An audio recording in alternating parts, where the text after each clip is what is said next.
नमस्कार दोस्तों, जय श्री राधे कृष्णा। आज हम आपके लिए 11 माता की कहानी लेकर आए हैं। कहानी सुनने के बाद आप हमारे चैनल को सब्सक्राइब करें, बेल आइकन को प्रेस करें ताकि हमारी वीडियो की नोटिफिकेशन सबसे पहले आप तक पहुंचे। वीडियो को लाइक और शेयर जरूर करें। एक बार एक राज्य में एक राजा रहा करता था। राजा बहुत ही बुद्धिमान और बलशाली था। राजा सदैव अपनी प्रजा का बहुत अच्छे से ध्यान रखता था।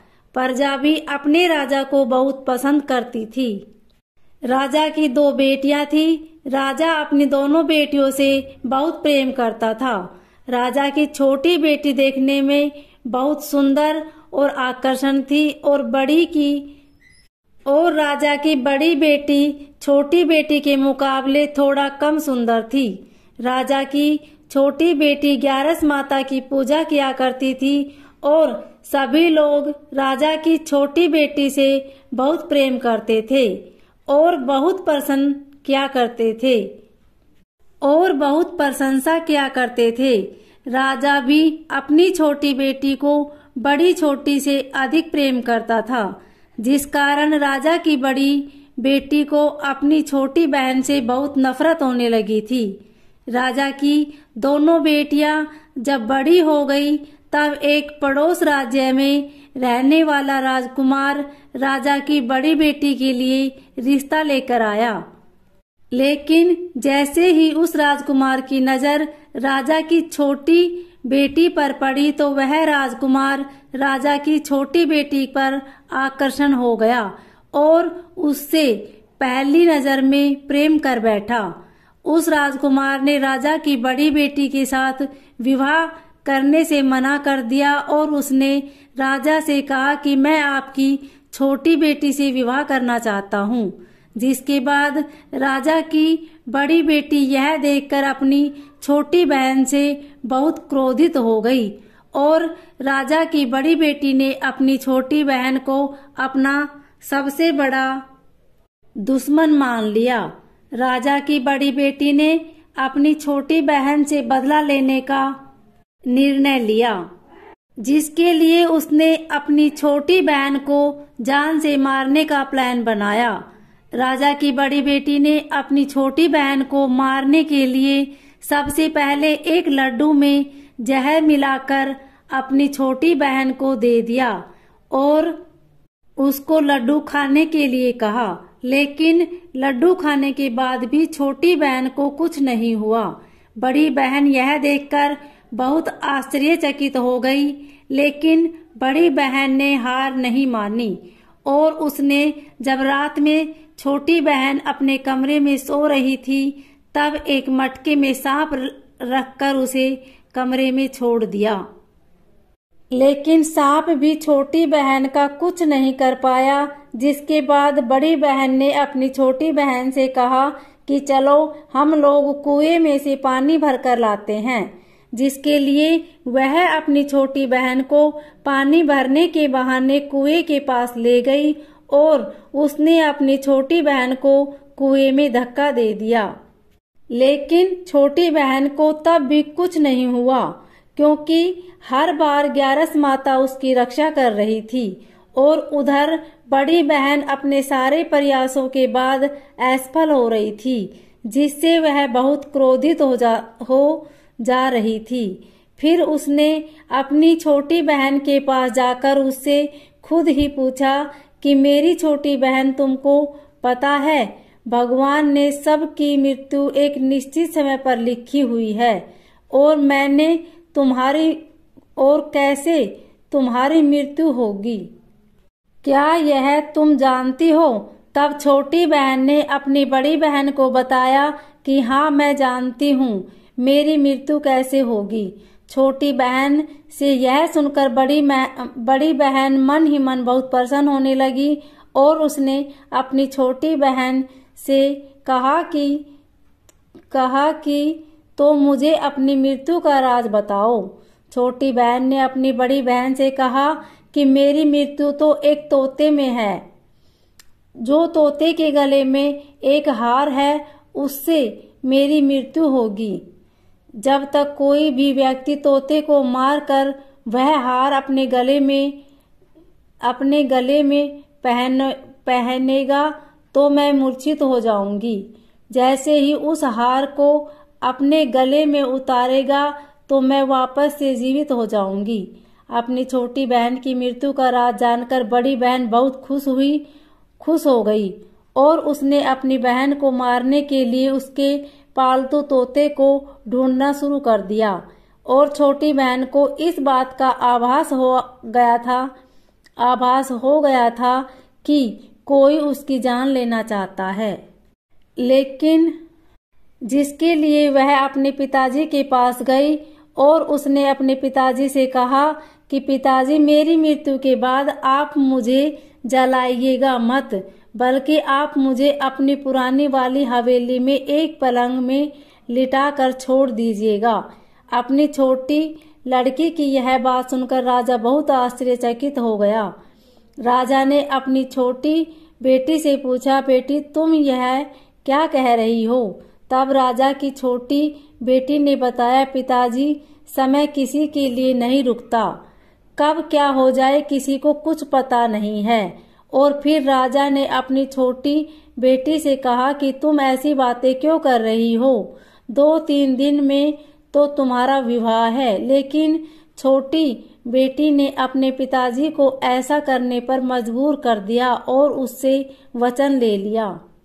राजा ने भी अपनी छोटी बेटी की बात स्वीकार कर ली और 2-3 दिनों के बाद जब शादी का समय आया तब राजकुमार बारात लेकर राजा के घर आया और राजकुमार और राजा की छोटी बेटी का विवाह शुरू हो गया। जैसे ही राजा की छोटी बेटी राजकुमार के साथ फेरे लेना शुरू करती है तो उसकी बड़ी बहन अपनी छोटी बहन के कमरे में जाकर उसके तोते को पकड़ लेती है और उसको जान से मार देती है। तोते के गले में जो हार था उसको अपने गले में धारण कर लेती है। जैसे ही बड़ी बहन उस हार को अपने गले में धारण करती है तो उधर छोटी बहन 3.5 ही फेरे ले पाती है और वही बेहोश होकर गिर जाती है। जिसके बाद राजा ने बड़े बड़े दर्द हकीमों को बुलवाया और अपनी छोटी बेटी का इलाज करने के लिए कहा। राजा की बात सुनकर वैद्य ने छोटी बेटी को जब चेक किया तो राजा को बताया कि आपकी छोटी बेटी ना तो जीवित है और ना ही मरी हुई है। यह मैं ऐसा पहली बार देख रहा हूँ। राजा ने वैद्य और हकीम को यह बात बाहर बताने से मना कर दिया और उनको कहा कि अगर तुमने यह बात किसी को बताई तो हम तुम्हें फांसी दे देंगे। राजा ने अपनी छोटी बेटी को पुराने महल में जाकर एक पलंग में लेटा दिया और वहां पर कुछ सैनिक को तैनात कर दिया। वापस अपने महल पर आ गया। राजा की बड़ी बेटी अपने पिताजी के पास आई और कहने लगी कि पिताजी, अगर यह शादी संपन्न नहीं हुई तो आपकी इज्जत का क्या होगा? आप कहे तो मैं आपकी इज्जत बचाने के लिए राजकुमार से शादी करने के लिए तैयार हूँ। जिसके बाद राजा ने अपनी बड़ी बेटी की बात मान ली और राजा ने बड़ी बेटी को छोटी बेटी के कपड़े पहनाकर मंडप पर भेज दिया। लेकिन राजकुमार यह जान गया कि यह राजा की छोटी बेटी नहीं है, बल्कि यह राजा की बड़ी बेटी है। लेकिन जब राजकुमार ने शादी करने से मना कर दिया तो सभी लोगों ने राजकुमार को विवश करके राजा की बड़ी बेटी से बचे हुए फेरों को संपन्न करा दिया और विवाह करवा दिया। जिसके बाद राजकुमार राजा की बड़ी बेटी को अपने महल में ले गया। राजकुमार राजा की बड़ी बेटी से ना तो बात करता था, नहीं उसको पसंद करता था और ना ही उसके आसपास भटकता था। और राजकुमार ने यह फैसला लिया कि वह अपनी प्रेमिका को ढूंढकर ही रहेगा और यह जानकर रहेगा कि उसके साथ हुआ क्या है। एक दिन राजकुमार अपने घोड़े पर सवार होकर राजा के पुराने महल के पास पहुंचा। जहां वह उसने कुछ सैनिकों को देखा। महल के पास पहुंचकर राजकुमार ने जब महल को ध्यान से देखा तो वह समझ गया कि यह तो हमारे ससुर जी का महल है। तब राजकुमार ने सैनिकों से पूछा, तुम लोग यहाँ क्या कर रहे हो और इस महल के अंदर उस पलंग में कौन लेटा है? जिसके बाद सैनिकों ने बताया कि यहाँ पर राजा की छोटी बेटी लेटी है। यह सुनकर राजकुमार बहुत प्रसन्न हो गया और वह तुरंत अपनी प्रेमिका के पास पहुंच गया और उसकी सेवा करने लगा। जैसे ही रात हुई तो राजा की छोटी बेटी उठकर खड़ी हो गई। राजकुमार यह देखकर बहुत खुश हो गया और उसने अपनी प्रेमिका से पूछा कि तुम यहाँ क्या कर रही हो? तुम मेरे साथ मेरे घर चलो। राजा की छोटी बेटी ने राजकुमार को सारी बातें बता दी कि मेरी जान एक तोते में बसी थी और मैंने यह बात सिर्फ अपनी बहन को बताई, बड़ी बहन को बताई थी और मुझे पता है कि उसने ही मुझे मारने का प्रयास किया है। उसके पास एक हार है जिसको वह सुबह पहन लेती है और रात को उतार देती है। जब तक वह हार को पहने रहती है तब तक मैं मूर्छित रहती हूँ और जैसे ही वह हार को उतार देती है तो मैं जीवित हो जाती हूँ और जब तक मेरी बड़ी बहन के पास वह हार है तब तक मैं ऐसे ही जीवित और मूर्छित होती रहूंगी। अगर मेरी बड़ी बहन के पास जो हार है वह मेरे हाथ में लग जाए तो मैं हमेशा के लिए जीवित हो जाऊंगी। राजकुमार यह बात सुनकर राजा की छोटी बेटी के पास रहने का निर्णय ले लिया और उसने अपने बचे हुए सारे फेरे उस पलंग में लेटी राजकुमारी की छोटी बेटी के साथ ले लिए और उसका विवाह पूर्ण कर लिया और वहीं पर ही रहने लगा। देखते ही देखते कुछ समय में राजा की छोटी बेटी और राजकुमार की पत्नी पेट से हो गई। एक दिन राजकुमार को किसी काम से बाहर जाना पड़ा। तब छोटी बहन के पेट में बहुत तेज तूफान किया, जिसके बाद वहां पर ग्यारस माता प्रकट हुई और उन्होंने अपने भक्तों के दर्द को दूर किया और एक पुत्र की प्राप्ति करवाई और वहीं पर अचानक से राजकुमार भी आ गया।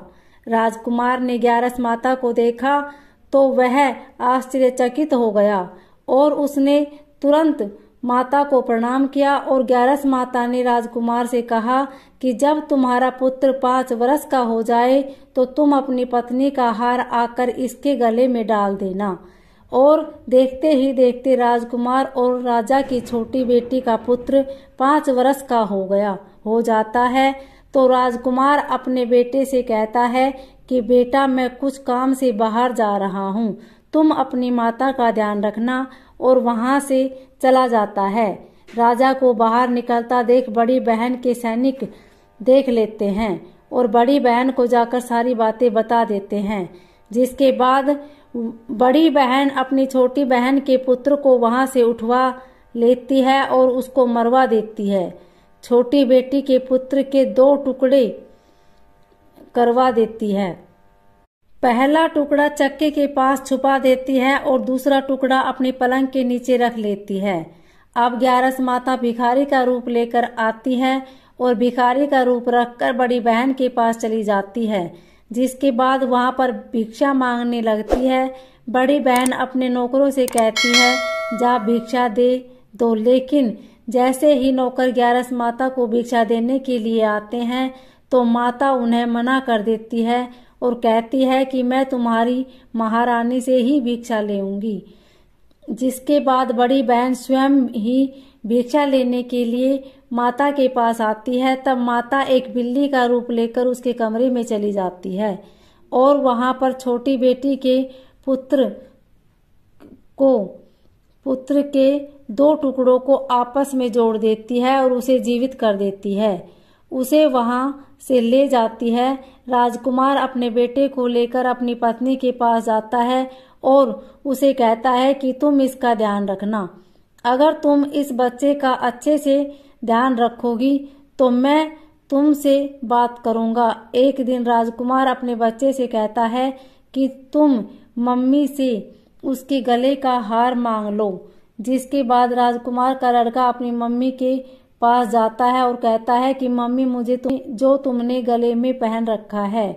यह सुनकर पहले तो बड़ी बहन बहुत क्रोधित होती है, पर उसको यह याद आता है कि राजकुमार ने कहा था कि अगर मैं इस बच्चे का ध्यान अच्छे से रखूंगी तो वह मुझसे बात करेगा, जिसके कारण वह हार को उस बच्चे को दे देती है और वह तुरंत हार को ले जाकर अपने पिताजी को दे देता है।